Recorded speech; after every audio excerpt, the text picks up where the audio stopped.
தடாமகுடம்னா என்ன அப்படின்னு கேட்டா, ஏனைய தெய்வங்களுக்கெல்லாம் தலைக்கு மேல ஒரு மகுடம் பொருத்தப்பட்டிருக்கும்.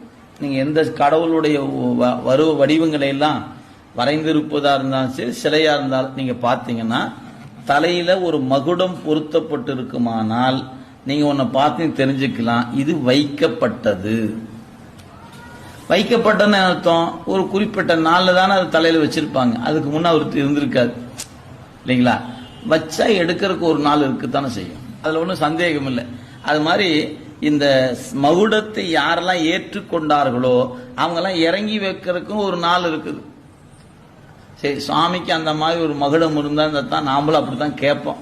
ஆனா சாமிக்கு வேற மகுடம்லாம் இல்லையா, அவர் சடையே மகுடம். ஏன் இங்க யாரும் ஏற்றியும் வைக்க முடியும், இறக்கி வைக்க முடியாது, அது அவரோடவே இருப்பது. ஏன், அவன் தாங்க என்றும் தலைவன், அவனுக்கு இயல்பாகவே இருப்பது. அப்ப தலைமை பண்பு அவனுக்கு இயல்பாகவே இருப்பது, யாரும் கொடுத்ததில்லை அவனுக்கு.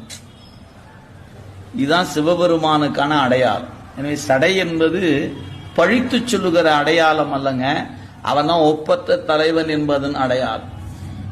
எனவே சடை திருவேடத்துக்குரிய இலக்கணம், திருநீரு திருவேடத்துக்குரிய இலக்கணம், உருத்திராக்கம் திருவேடத்துக்குரிய, இதெல்லாம் சேர்ந்து திருநீரு சடை இவையெல்லாம் வேடத்தினுடைய அடையாளங்கள்.